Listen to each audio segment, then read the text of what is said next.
Alors ce qui est passionnant quand on travaille sur le succès des clients, et chez Xbrain d'autant plus, c'est qu'on a à la fois la capacité à être au contact de l'IA, de l'intelligence artificielle d'aujourd'hui, mais aussi celle de demain.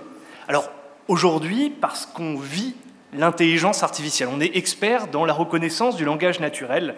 Et aujourd'hui, quand on est chez nos clients, on accède et on constate déjà les transformations sur l'humain, sur les métiers dont on a parlé tout au long de cette matinée. C'est vraiment passionnant. On les voit déjà, ces nouveaux métiers, ces entraîneurs de l'IA, ces gestionnaires de l'IA. J'y reviendrai après. Pourquoi le futur de l'IA? C'est parce qu'on a la chance, chez Xbrain, de travailler avec un expert mondial qui a participé à ce livre blanc, Grégory Renard, qui aujourd'hui est au contact dans la Silicon Valley de tous les grands noms de l'intelligence artificielle. Il est aujourd'hui expert des langages naturels, et quand on évoque le futur de la relation client, on a des insights vraiment particuliers sur ce que ça va pouvoir devenir, et sur une thématique qui nous intéresse particulièrement, qui est l'humain augmenté, l'agent augmenté. Donc c'est finalement aujourd'hui chez Xbrain ce mélange du présent et du futur qu'on essaie d'amener sur le marché. L'idée, c'est là de voir comment on va amener cette transformation dans la relation client. La première chose dans la relation client, et c'est pour ça qu'on adore et que j'adore personnellement la FRC, c'est, je vois ici 3 choses. La relation client, l'expérience client et le futur. Comment on refaçonne l'expérience client. Pour moi, la première étape dans la gestion du client, de la marque, et dans cette interaction avec l'humain qui est au travers du langage, donc qui est quelque chose qui nous touche, la relation client de base, c'était le niveau 1, la mise en place d'un SVI, la gestion finalement du flux. Il y avait assez peu d'intelligence pour moi dans ce niveau-là. On gérait juste un flux, on essayait de répartir le client selon son besoin, d'abord avec du DTMF simple, avec un serveur vocal, après avec d'autres technologies, mais on était dans une notion plutôt de gestion d'afflux plutôt qu'autre chose. On devait gérer les gens. Quand on parle d'expérience client, pour moi, on va un cran plus loin.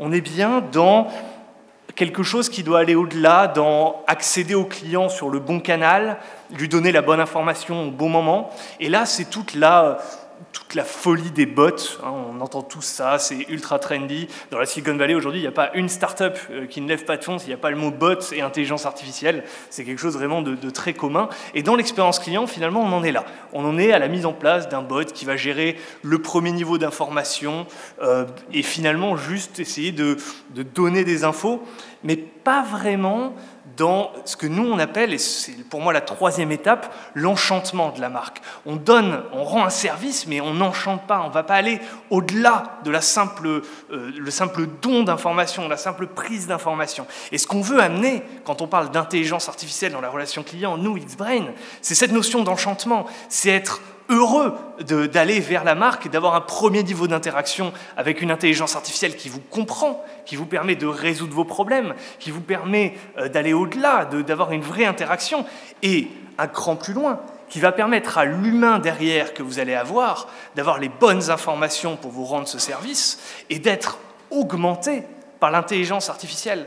Parce que quand on parle d'intelligence artificielle, d'humain augmenté, d'humain au centre, quand on voit tous les projets aujourd'hui, on est plutôt sur une approche assez technocentrique. Même si on parle de projets métiers, de récupération de besoins, ça reste, on va mettre un bot en face des clients.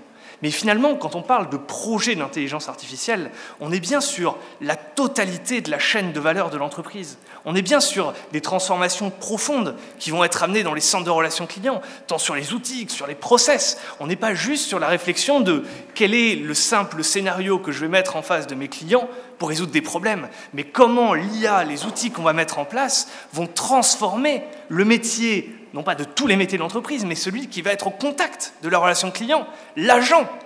Et du coup, l'idée de ce qu'on met en place et de ce qu'on est occupé de créer avec Greg, c'est bien ça, c'est bien d'aller plus loin et de mettre cet humain et les besoins de cet humain au centre de notre technologie pour vraiment enchanter la relation client de vos marques, de vous, de votre entreprise, et surtout résoudre le problème de vos clients.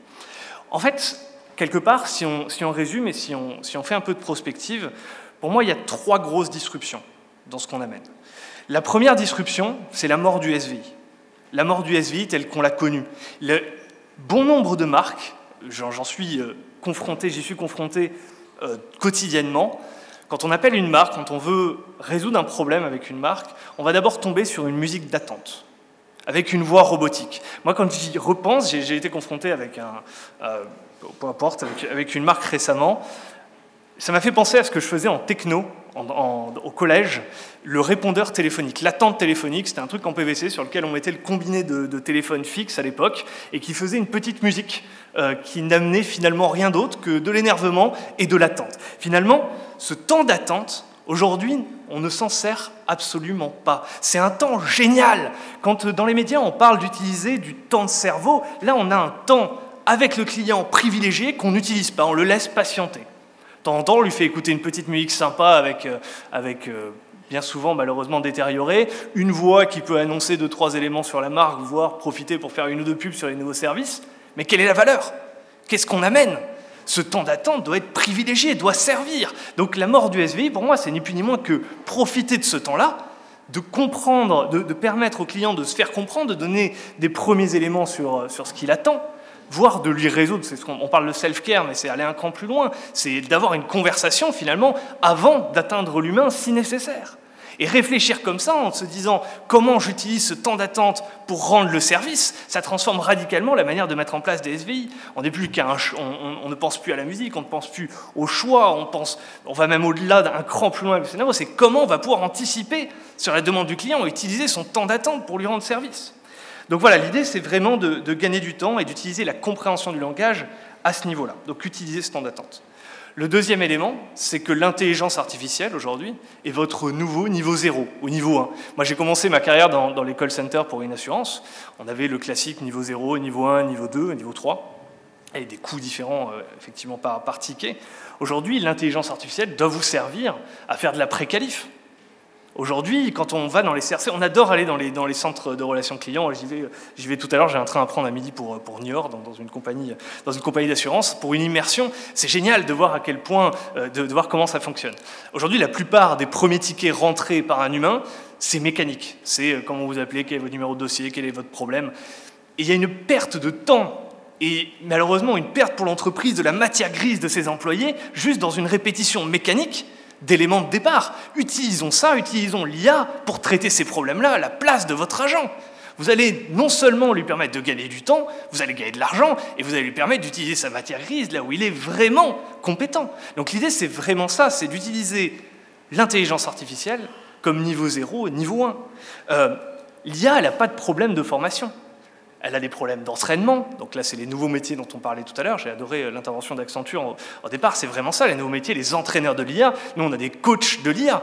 Et ils ne l'étaient pas, ils ne le savent même pas, alors qu'ils sont en train de le faire. Aujourd'hui, c'est passionnant de voir des métiers, dans les assurances notamment, quand on est en phase 2 dans les workshops, ils sont en train de gérer, de créer une intelligence artificielle. Ils n'ont pas ce titre-là encore, mais demain, ce sera certainement le cas. Ils seront gestionnaires d'IA. Ils le sont déjà. Donc c'est vraiment passionnant. Et donc du coup, l'IA n'a pas de problème de formation. Elle sait apprendre à l'infini. Elle sait gérer des problèmes récurrents à l'infini. Donc du coup, sur ce niveau-là, utilisez cette puissance de l'IA pour gérer vos problèmes de niveau 0 et de niveau 1.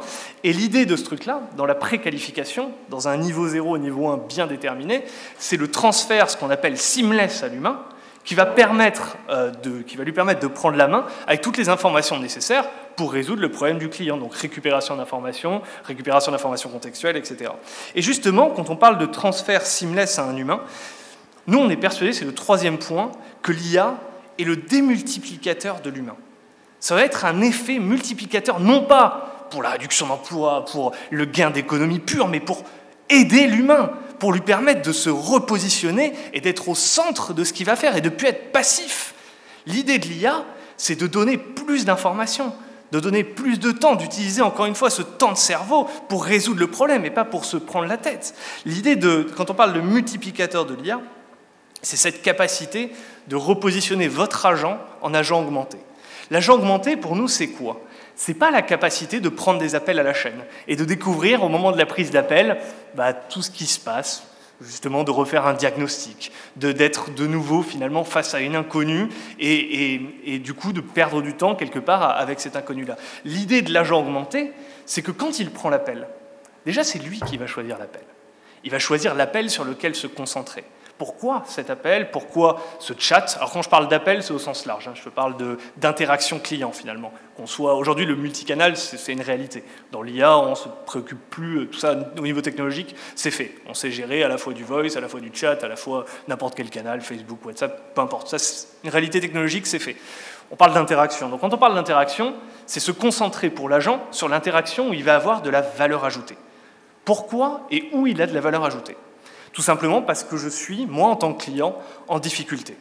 Aujourd'hui, je suis en difficulté, je n'ai pas géré, je n'ai pas trouvé en self-care l'information dont j'ai besoin, je ne veux pas parler à un robot parce qu'il ne répond pas à mon besoin, je suis sur un sujet un peu touchy, relatif à l'humain, pour lequel j'ai besoin de parler, j'ai besoin d'évoquer des sentiments quelque part, et du coup la machine, aujourd'hui, ne peut pas résoudre ça. Donc du coup, l'IA va s'occuper de prendre ces notions-là et de dire à l'agent, cette conversation nécessite ton support. Prends-la. Et du coup, on a une transformation, un mind shift, où on n'est plus dans l'attente et dans la réception d'appels, ou la réception d'interactions pures, on va prendre l'intégralité des interactions et les résoudre à la chaîne, mais on est bien dans la capacité de sélection de la conversation sur laquelle on a une valeur ajoutée. Et c'est ça la vision de l'IA dans l'humain augmenté, c'est transformer, de faire un shift humain sur la capacité d'aller là où on est nécessaire. Et c'est à la fois un gain pour la marque, pour l'entreprise, mais pour l'humain, qui est vraiment dans la complétion de son métier, de sa mission. Et on est vraiment dans ce shift-là. L'idée dans l'IA un cran plus loin, donc on a cette notion d'entrée, mais on a aussi cette notion de pendant. Pendant que la conversation, l'interaction s'opère, un bon nombre d'informations arrivent dans la conversation. Une IA experte en langage naturel est en capacité de décoder et d'aider l'humain en direct sur sa compréhension et sur le push d'informations qui lui sont nécessaires pour résoudre la problématique à laquelle il est confronté. Et l'idée de l'IA qui augmente l'humain, c'est aussi ça. C'est aussi lui donner la bonne information supplémentaire, être un espèce de cerveau déporté, utiliser cette technologie pour aider en direct live l'humain qui est en train d'interagir avec un autre humain. Et l'idée dans la complétion de l'humain augmenté, c'est ça. Donc à la fois ce duo entre aider à prendre la bonne conversation là où on a de l'impact, et à la fois être conseillé en direct et avoir les bonnes informations pour résoudre le problème du client. Et du coup, on est bien dans une transformation du métier d'agent. Transformation à tous les niveaux, dans la manière de fonctionner, dans les processus, voire même dans ses KPI. Vous allez pouvoir vraiment radicalement transformer le métier d'agent. Et du coup, quand on lance un projet aujourd'hui d'intelligence artificielle, on ne parle plus de bots, on ne parle plus de canaux, on parle juste de comment on va transformer cette interaction et comment on va aider les agents d'un centre de relations clients à transformer leur métier. Et du coup, on entendait tout à l'heure des notions de POC, etc. Tout ça, finalement, n'est plus possible. On est dans des projets, comme on est dans une manière de programmer totalement différente. Aujourd'hui, on parle de software 2.0 quand on parle d'IA. On pourrait parler de gestion de projet 2.0. La gestion de projet dans l'intelligence artificielle est radicalement différente de tout autre type de projet logique. Donc on est bien dans une échelle qui est forcément différente. On est bien dans une implication métier, agent, / métier, marketing, etc., radicalement différente. Et c'est bien à prendre en compte quand vous lancez vos projets. Essayez vraiment d'avoir cette dimension complète en tête, de mettre les bons interlocuteurs et de les motiver, puisque c'est vraiment la clé aujourd'hui. L'intelligence artificielle n'est intelligente que si on utilise l'intelligence et la somme des intelligences de vos employés. Et du coup, l'idée, c'est bien de les impliquer dans ces métiers-là. Donc, l'idée et la conclusion, alors je ne sais pas trop combien de temps j'avais, mais du coup, je suis allé un peu vite. Mais l'idée, c'est qu'aujourd'hui, vous avez en face de vous, vous pouvez utiliser des technologies qui vous donnent de grandes responsabilités. L'intelligence artificielle, c'est énorme. Et finalement, le futur de l'IA, on voit différents messages alarmistes, on voit différentes voix aujourd'hui dans ce domaine-là, mais c'est vous qui en avez la clé. Vous avez la responsabilité de savoir ce que vous allez faire de cette IA-là. Nous, notre conviction, c'est qu'elle doit être utilisée pour augmenter l'humain, pour augmenter l'agent. Donc du coup, posez-vous bien ces questions, réfléchissez bien à comment vous allez amener cette transformation dans votre entreprise et comment vous allez de fait changer votre métier, changer votre relation client et changer le travail de vos agents.